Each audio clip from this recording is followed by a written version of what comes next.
Au brunch de Noël, j'ai frappé à la porte avec mes enfants. Ma sœur a regardé par la fenêtre, puis a entrouvert juste assez pour dire « Aujourd'hui, ce n'est pas le bon jour pour ton type d'énergie ». Mes enfants m'ont regardé, confus. J'ai juste pris leurs mains et dit « Allons manger des pancakes ». 10 minutes plus tard, mon frère a appelé, paniqué « Pourquoi as-tu annulé son bail ?»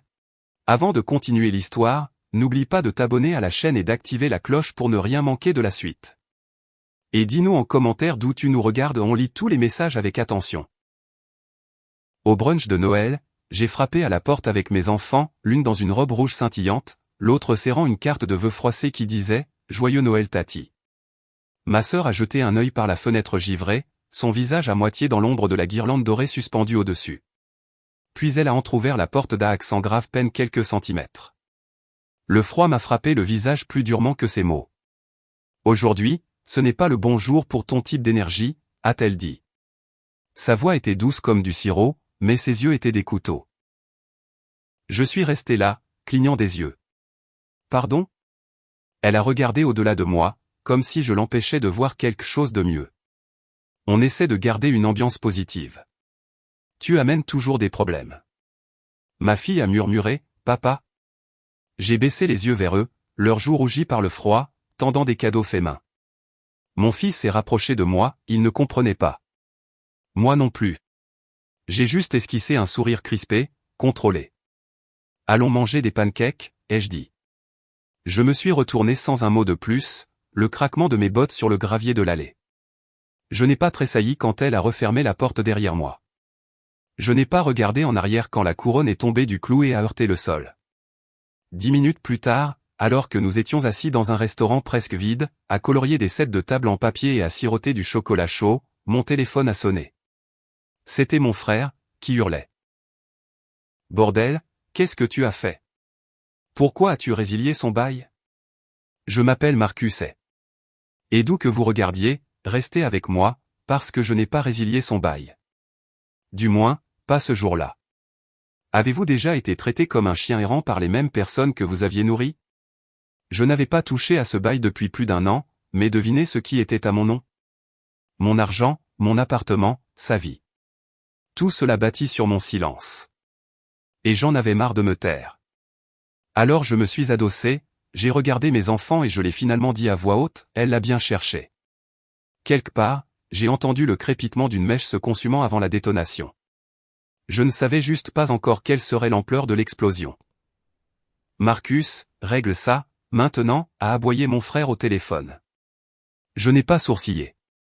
J'ai juste remué lentement mon café, regardant la crème s'enrouler dans l'obscurité. Elle m'a dit de partir, ai-je répondu. Alors je suis parti. Elle ne le pensait pas comme ça. Elle le pensait exactement comme ça. Mes enfants gloussaient maintenant, dessinant des bonshommes de neige et des sucres d'orge avec les crayons que la serveuse avait apportés. Ils ne connaissaient pas la guerre qui venait de commencer. Ou qui, peut-être, venait enfin de se terminer. Vous voyez, il y a 3 ans, quand ma sœur m'a supplié de l'aider à quitter sa relation toxique, j'ai soulevé des montagnes. J'ai payé son premier et son dernier mois de loyer, meublé l'appartement et signé le bail à mon nom. Elle n'était pas solvable, moi si. À l'époque, elle m'appelait son héros.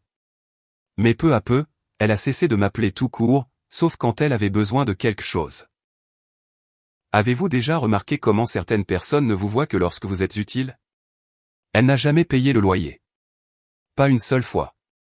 Elle avait toujours une excuse, un pneu crevé, une perte d'emploi, un chien malade, un nouvel investissement. Et je laissais passer à chaque fois. Parce que c'était ma sœur. Parce que notre mère disait toujours, la famille prend soin de la famille. C'est drôle comme la famille oublie ça quand c'est à votre tour de tomber. Alors, quand je me suis éloigné de sa porte ce matin-là, je n'ai pas seulement emmené mes enfants. J'ai repris le pouvoir.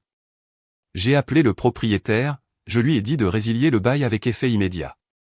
Elle avait un préavis de 60 jours dans son dossier. Elle n'avait juste jamais pris la peine de lire les papiers.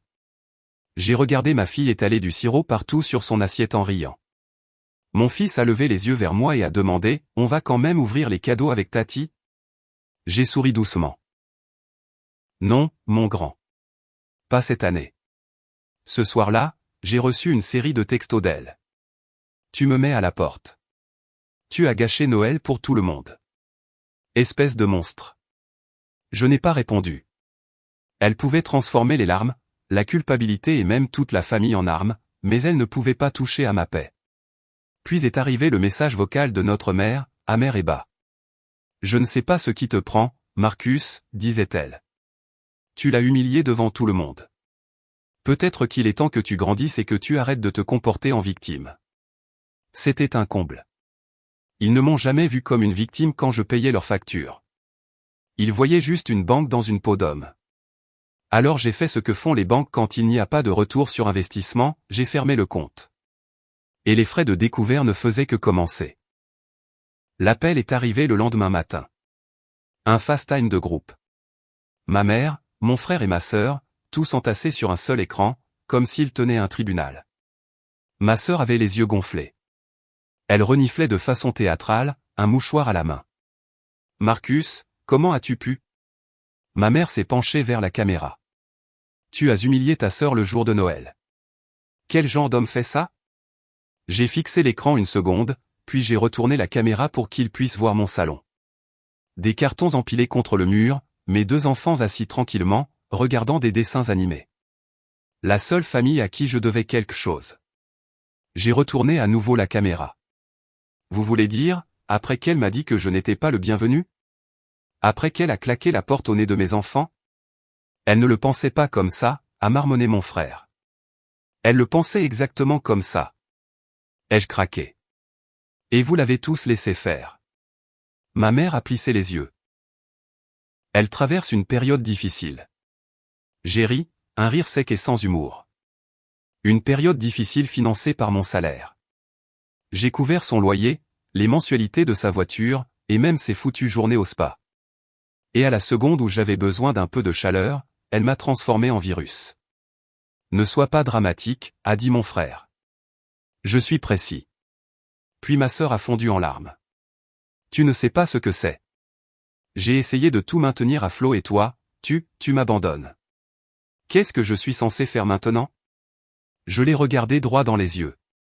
Te débrouiller toute seule, pour une fois. Il y a eu un long silence. Personne n'a bougé. Puis ma mère a dit, tu sais quoi, peut-être qu'on n'aurait pas dû autant compter sur toi. Mais c'est ce que fait la famille. On se soutient les uns les autres. Non, ai-je dit doucement. J'ai soutenu tout le monde pendant des années. Et personne n'a jamais vérifié si je tenais encore debout ou si je saignais. La voix de ma sœur s'est brisée. Alors tu vas juste me regarder me faire expulser? J'ai penché la tête. Tu m'as regardé partir avec mes enfants sans dire un mot. On est quitte. J'ai raccroché. Je suis resté assis ensuite, le téléphone vibrant de bombes de culpabilité, mais je ne les ai pas lues. Je suis resté dans le silence, parce que pour la première fois en une décennie, je n'étais pas le plan de secours. J'étais la tempête qu'ils avaient oublié que je pouvais devenir. Et Noël? Noël n'était plus une question de donner. C'était une question de couper les ponts avec les voleurs déguisés en famille. Une semaine a passé. 7 jours de silence. Pas de texto, pas d'appel. Juste des publications passives-agressives sur les réseaux sociaux de ma sœur à propos de la trahison et des faux parents.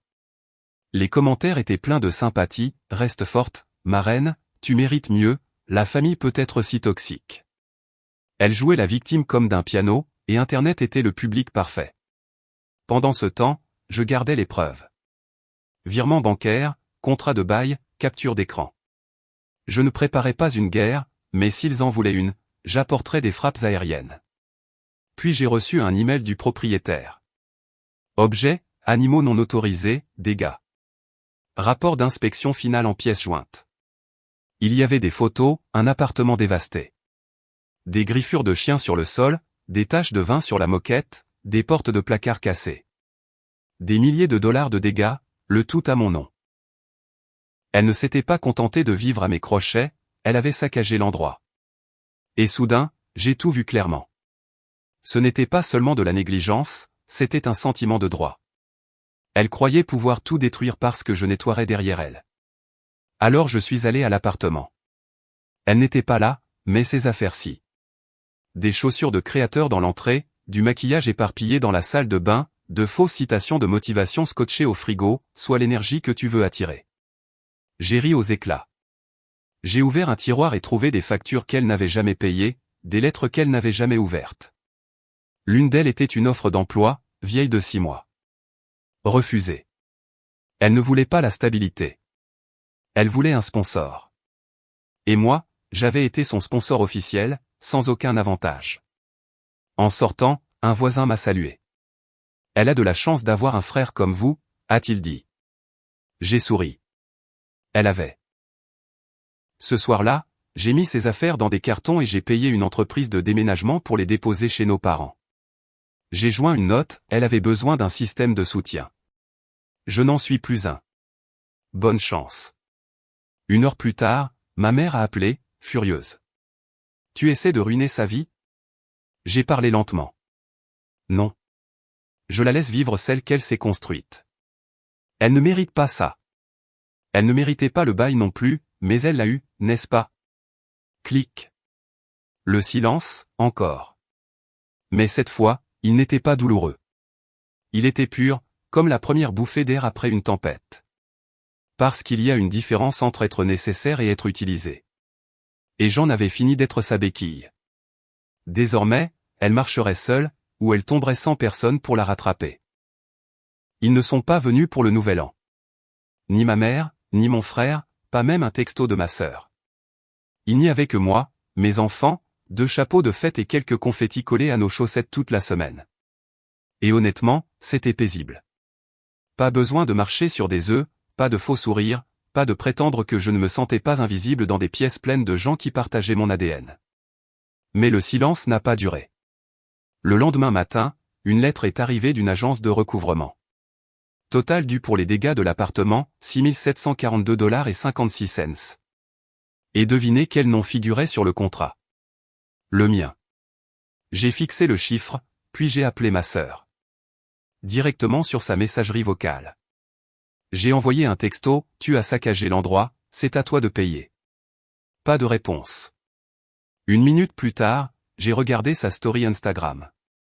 Elle était dans un spa, le visage couvert d'un masque doré, une coupe de champagne à la main. Légende? Je guéris mon âme en 2024 étincelle. J'ai failli jeter mon téléphone. Puis le vrai coup est arrivé. Un appel des RH de mon entreprise. Marcus, nous avons reçu une plainte. Apparemment, votre sœur a tagué notre société dans une publication sur la masculinité toxique et l'abus financier. Elle a mentionné votre nom complet. Je ne pouvais plus respirer. Attendez, quoi?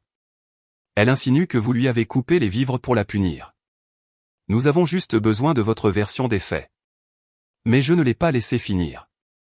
J'ai ouvert mon ordinateur portable, je me suis connecté à la Dropbox partagée que j'avais créée des années plus tôt, celle où je gardais chaque reçu, chaque paiement Venmo, chaque contrat de bail signé. J'ai tout téléchargé, j'ai nommé le dossier, preuve, et j'ai envoyé le lien au RH avec une seule ligne, juste au cas où vous voudriez connaître toute l'histoire. Ils ont rappelé le lendemain. Se sont excusés. Affaire classée. Mais je n'avais pas fini. Parce que c'est ça, le problème avec les liens du sang. Les gens pensent que ça leur donne des droits, le contrôle. Mais le sang n'est pas un reçu. Il ne prouve pas la loyauté.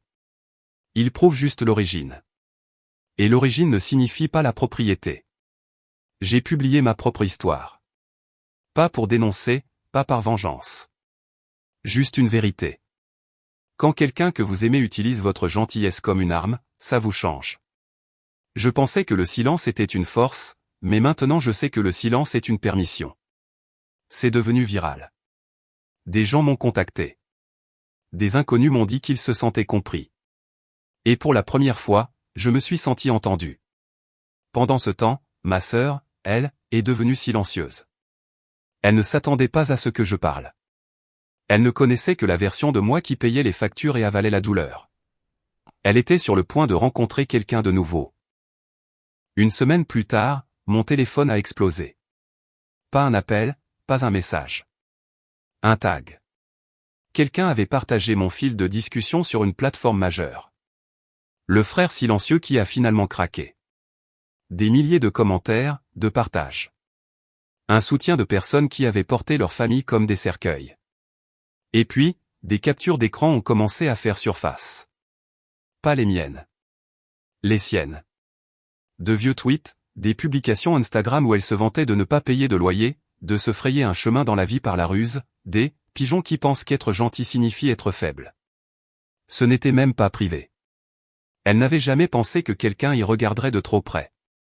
Puis est venu le podcast « Voilà à quoi ressemble la manipulation émotionnelle ». Parlons de l'abus financier, mais dans l'autre sens. Et d'un coup, sa chambre d'écho s'est effondrée. Elle m'a appelé ce soir-là. Sa voix était faible, fragile. La version d'elle que je n'avais pas entendue depuis ses 17 ans, quand elle avait peur. Marcus, tu n'étais pas obligé de rendre ça public. Je n'ai pas répondu. Elle a reniflé. Les gens me menacent. Ça ne me regarde pas, ai-je dit. Tu as construit la scène, je n'ai fait qu'allumer les projecteurs. Une longue pause. Tu me détestes? Je n'ai pas répondu à ça non plus. Pas parce que je ne savais pas, mais parce que la haine exigerait de l'énergie, et je lui en avais déjà donné assez. À la place, j'ai dit, tu voulais être célèbre. Maintenant, ils connaissent ton nom. S'il te plaît, a-t-elle murmuré. On peut arranger ça? Ce mot? On. Je l'ai dit lentement, il n'y a pas de on. Clic. Le lendemain, ma mère s'est présentée à ma porte. Sans appel, sans prévenir. J'ai ouvert. Je l'ai regardée, là, dans son manteau du dimanche, la déception plissée dans les rides de son visage. Je ne t'ai pas élevé pour que tu sois cruel, a-t-elle dit. Je l'ai laissé entrer. Mes enfants jouaient dans l'autre pièce. Elle leur a jeté un regard, mais ne leur a pas parlé. Ses yeux étaient entièrement sur moi. C'est ta sœur. C'est ta fille, ai-je rétorqué. Où étais-tu quand elle me saignait à blanc? Elle avait besoin d'aide. Et moi aussi. Ma voix s'est brisée, pas de colère, mais à cause du souvenir. J'étais en train de me noyer sous les factures, ma femme est partie, j'élevais 2 enfants seuls, et je payais quand même son loyer pendant que vous regardiez ailleurs. Son visage a changé.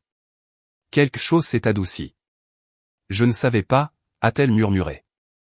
Non, ai-je dit. Tu n'as pas demandé. Elle a hoché la tête lentement, puis a tendu la main pour toucher mon épaule. Je l'ai laissé faire, mais je ne l'ai pas serré dans mes bras en retour. Elle est partie 10 minutes plus tard, plus silencieuse qu'à son arrivée. Et pour la première fois depuis des années, je me suis senti plus grand. Parce que parfois, on ne tourne pas la page avec le pardon. Parfois, on la tourne en arrêtant de supplier les gens de vous voir, et en commençant à leur montrer à quoi vous ressemblez quand vous le faites enfin vous-même. Janvier.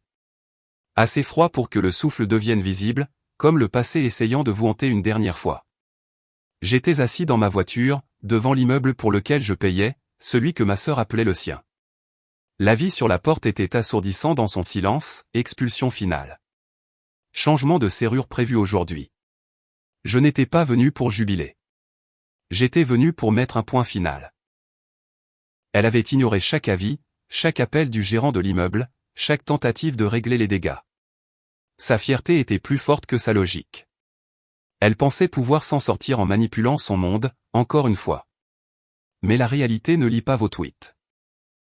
Alors que je regardais le serrurier percer la porte, elle est arrivée en VTC. Cheveux en désordre, un sweat à capuche sur un pyjama, et aucun public pour sa performance. Elle m'a vu, s'est figée. Je suis sorti de la voiture. Qu'est-ce que tu fais là, a-t-elle demandé, les bras croisés comme une armure. Je m'assure que tu ne t'en sortes pas avec un autre mensonge. Je ne t'ai pas demandé d'être ici. Tu ne m'as demandé d'être nulle part. Tu t'attendais juste à ce que je sois là. Le serrurier s'est écarté. La porte s'est ouverte. Son monde, en boîte et en chaos. Maquillage éparpillé, cadre de citations fissuré sur le sol. Un était encore accroché de travers au mur, la gratitude transforme ce que nous avons en assez. Je n'ai pas pu m'empêcher de rire. Tu vivais vraiment dans 2 réalités différentes, ai-je dit. Elle n'a pas répondu, fixant juste le désordre comme si, en le regardant assez longtemps, il allait se ranger de lui-même. Où vas-tu aller? Ai-je demandé. Elle a hésité. Je ne sais pas. Chez maman, probablement.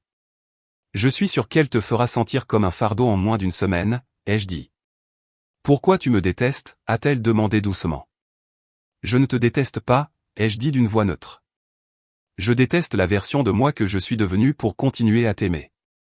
Les larmes ont monté à ses yeux, mais elles n'étaient pas pour moi. Elles étaient pour la chute, le crash après un long voyage gratuit. Je peux au moins avoir de l'aide pour un camion, a-t-elle demandé. Non, ai-je répondu. Mais je t'ai laissé quelque chose. Elle a cligné des yeux. J'ai sorti une petite enveloppe de mon manteau et je la lui ai tendue. Elle l'a ouverte lentement. À l'intérieur, il y avait un chèque. d'$1. Elle a levé les yeux, confuse. C'est tout le respect que j'ai eu en retour pour tout ce que j'ai donné, ai-je expliqué. Alors c'est tout ce qu'il reste. Je me suis retourné et je suis parti. Derrière moi, la porte s'est refermée avec un clic final. La serrure a été changée. Et juste comme ça, le chapitre aussi. Cela fait 6 mois.